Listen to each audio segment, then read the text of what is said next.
My girlfriend threw a party while I was burying my mom. I don't even know where to start with this. My mom died 8 days ago. Sudden stroke at 56, gone before the ambulance even arrived. I've been operating on autopilot ever since, just trying to get through each day. For context, I'm Matthew, 30, software engineer at a fintech company in Seattle. My girlfriend Riley is 27, works as a bar manager and does the Instagram influencer thing on the side. We've been together for 2 years, living together for 6 months in my apartment. The funeral was yesterday in Oregon, where my parents live. I'd driven down 3 days earlier to help Dad and my sister with arrangements. Small service, just family and a few close friends. It was exactly what Mom would have wanted, simple and intimate. Riley was supposed to fly down that morning to be there with me. Instead, I woke up to a text from her. Food poisoning, can't leave the bathroom, babe, I'm so sorry, I love you so much. I was disappointed but understood. These things happen. I told her to rest and feel better, that I'd see her when I got back to Seattle. The service was beautiful. Hard but beautiful. We were at the graveside for the final part, listening to the pastor say the closing words. That's when my phone vibrated in my pocket. I shouldn't have looked, but I did. Riley, hey, can you grab wings and nachos on your way back? Also, can your morning stuff wait a bit?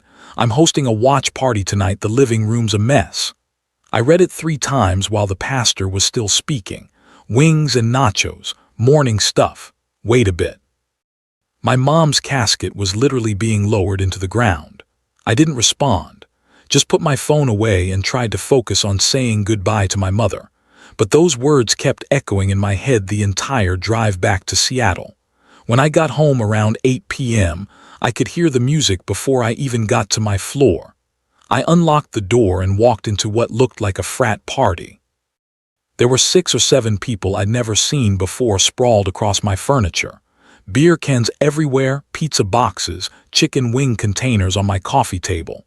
One guy was literally using my kitchen counter as a beer pong table. Riley came out of the bedroom wearing the dress I'd bought her for her birthday. She was laughing at something someone said, drink in hand, looking like she didn't have a care in the world. Perfect timing. She said when she saw me, "We're out of tequila. Can you do a quick run to the liquor store?" I just stood there, still wearing my funeral suit. "I buried my mom today," I said. The room went quiet for about 2 seconds before Riley shrugged and said, "Yeah, and that's awful, obviously.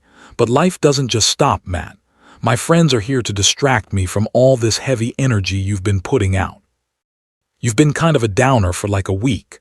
I looked around at the mess, at these strangers in my home on the day I buried my mother, at Riley looking annoyed that I was ruining her vibe. "Get out," I said. Riley laughed. "Don't be weird, this is my place too. The lease has only my name on it. You moved in with a suitcase and a ring light. Get out." Then I pulled out my phone. She stopped laughing. "Who are you texting?" "Your dad," I said. I'd taken a screenshot of her morning stuff text and sent it to Mr. Adams with the message. "This is what your daughter texted me while I was at my mom's burial." Riley's face went white. "You can't just send private texts to my dad." "I already did," I said. Her friends were already grabbing their stuff and quietly leaving. One girl mumbled sorry for your loss on the way out. 20 minutes later, there was a knock on the door. Mr. Adams walked in, took one look at the beer cans and food containers everywhere, and his jaw tightened. "You threw a party," he said to Riley. "Today of all days." "Dad, it's not that deep. Everyone's overreacting." "Not that deep." His voice cracked. "You texted him about snacks and called his grief drama. After everything I told you about losing your uncle. About what that did to our family. I didn't know Mr. Adams had lost a brother." He turned to me. "I am so sorry, son. I raised her better than this. I thought I did." Then he looked back at Riley. "Grab your stuff. You're going home with me right now." "This is my home," Riley said, starting to cry. "He can't just kick me out." "I can," I said, "and I am." It took them 3 trips to get her things down to his car. Her clothes, her ring light setup, her entire influencer workspace. The whole time she kept looking at me like she was waiting for me to change my mind. I didn't say anything. I just held the door open. When they were gone, I closed the door, locked it, and finally let myself break down. I'd been holding it together all day, through the service, through the burial, through coming home to that nightmare.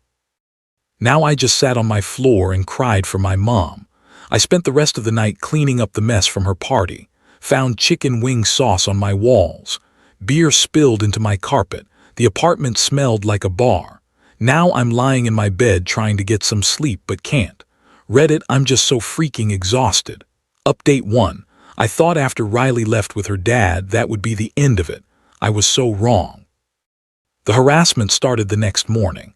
Before I blocked her number, I woke up to texts like, "I hope you're happy, you've ruined my life, and my dad won't even speak to me because of what you did." I blocked her, thinking that would be it. Then her friends started, different numbers all day long. How could you throw her out when she's grieving too? And you're a monster for using her dad against her. I blocked those too. But then it got weird. I started getting messages from numbers I didn't recognize, saying things like, "Riley told us what you did to her," and abusers like, "You always play the victim." I had no idea what they were talking about. I found out through a coworker who follows Riley on Instagram. She'd posted this long thing about finally escaping a controlling relationship and how grief is never an excuse for abuse. The comments were full of support. "So proud of you for leaving," and "You deserve better, queen." I felt sick reading it. She'd completely rewritten what happened. Then I got a call from my landlord. He said a woman claiming to be my girlfriend had contacted him, saying I was illegally subletting to her and she needed a key because I'd locked her out of her own home. He was suspicious because the lease clearly shows only my name, but he wanted to hear my side. I explained the situation, sent him the screenshot of the funeral text. He said, "Jesus Christ, kid, I'm sorry you're dealing with this. Don't worry, she's not getting a key." I thought that was bad. Then a former coworker from my old job reached out. "Hey man, I don't know what's going on with you and Riley, but she's been messaging people saying you got physical with her during an argument about your mom. Just wanted to give you a heads up." Physical? I have never laid a hand on her. Never even raised my voice until the night I kicked her out. I immediately started documenting everything, saving every text, every message, every attempt at contact. That's when Mr. Adams called me. "Matthew, I need to warn you. I overheard Riley on the phone talking about showing up at your workplace. I don't think she's going to stop." I took his advice and sent an email to my manager and HR. Just the facts. My girlfriend and I broke up. She's been harassing me and making false accusations. And if she shows up at the office, please have security handle it. My manager responded immediately saying they had my back. 3 days later, I walked out to my car in the parking garage and stopped dead.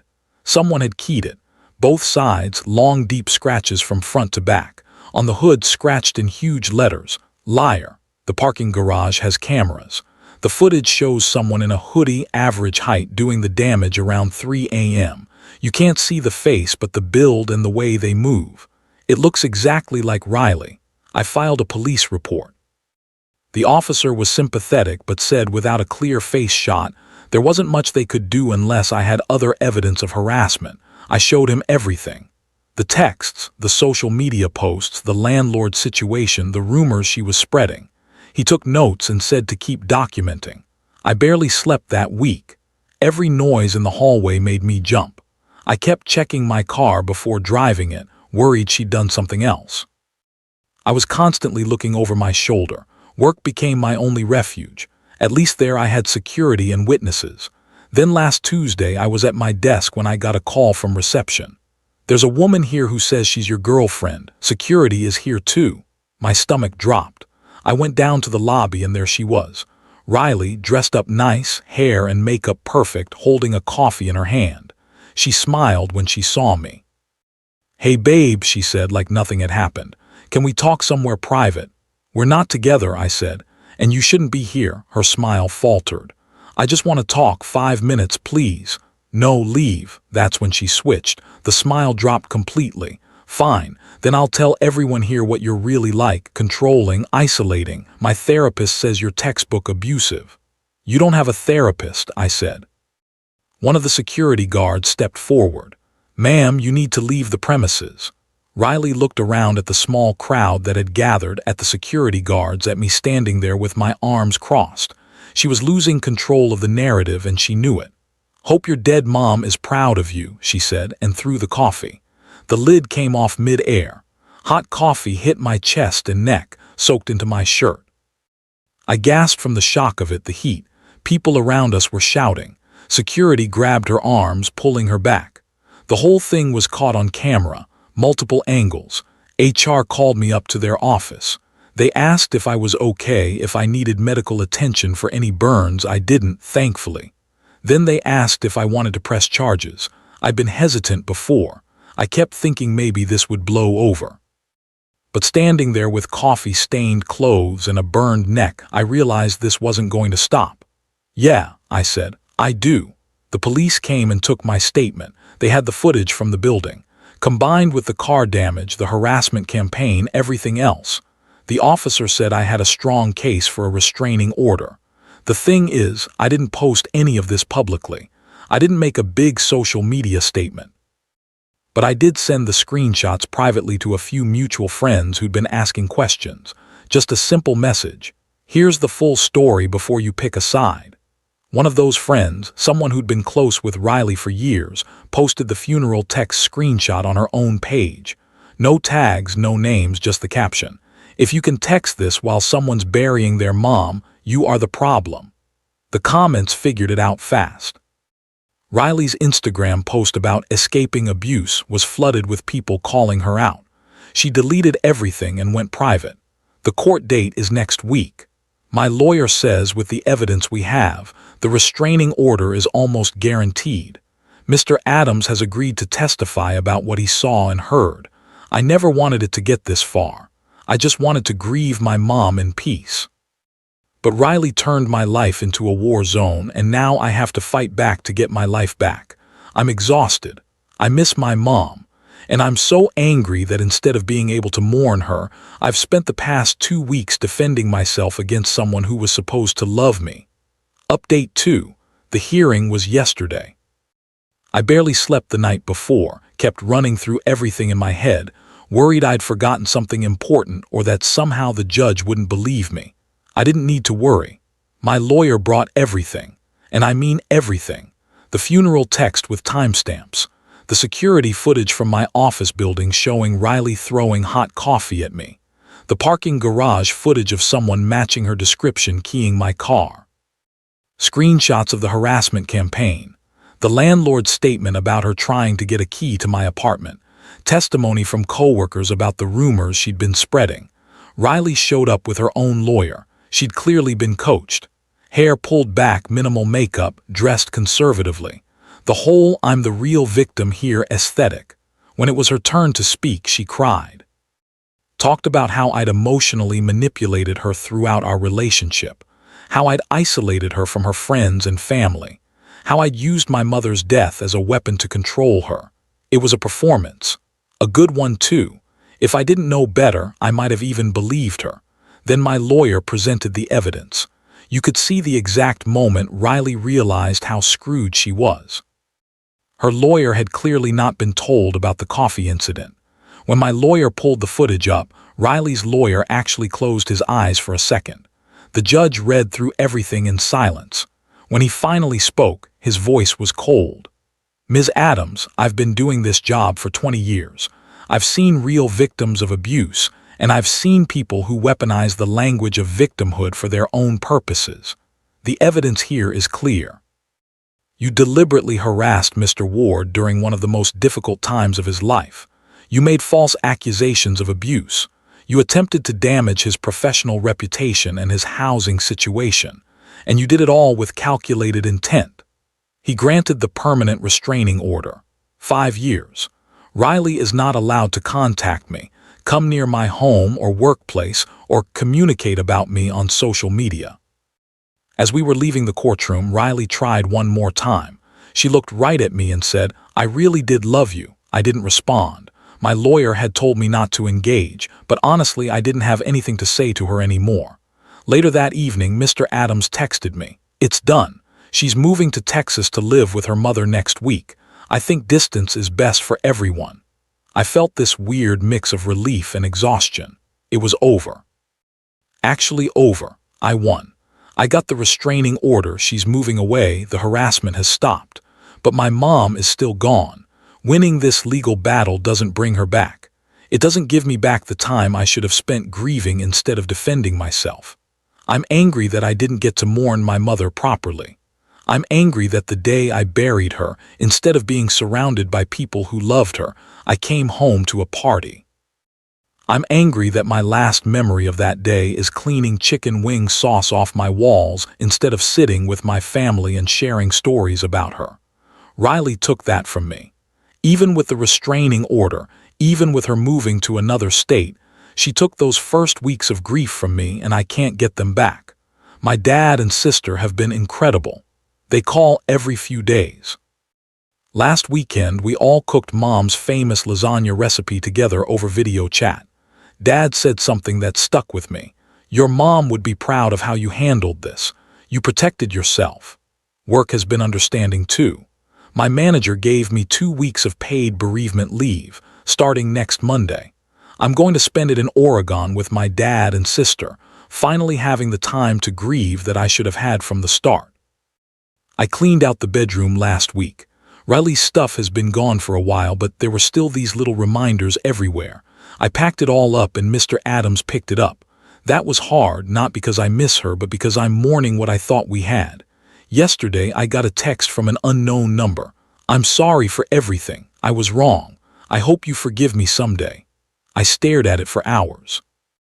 Part of me wanted to respond, to tell her exactly how much damage she'd done, how she'd turned the worst time of my life into a nightmare. Part of me wanted to just delete it and move on. In the end, I took a screenshot for documentation, then blocked the number. She violated the restraining order by contacting me. I forwarded it to my lawyer. Let her deal with the consequences. I've started looking at new apartments. Not because I have to, but because this place has too many memories now. The couch where her party guests sat. The kitchen counter they used for beer pong. The bedroom where I woke up to that text on the morning of my mom's funeral. I want somewhere fresh. Somewhere Riley never set foot. Somewhere I can start over. My mom kept this little tradition where every Sunday she'd make banana bread and we'd have coffee together, just the two of us. She called it our Sunday morning peace. I haven't made banana bread since she died. This Sunday I'm going to try. I found her recipe card in a box of things Dad sent me. It has her handwriting on it, little notes in the margins like extra vanilla makes it better, and don't forget to let it cool. I'm going to make her banana bread and have my Sunday morning peace. I'm not okay yet, but I will be. And for the first time in weeks, I actually believe that. Edit.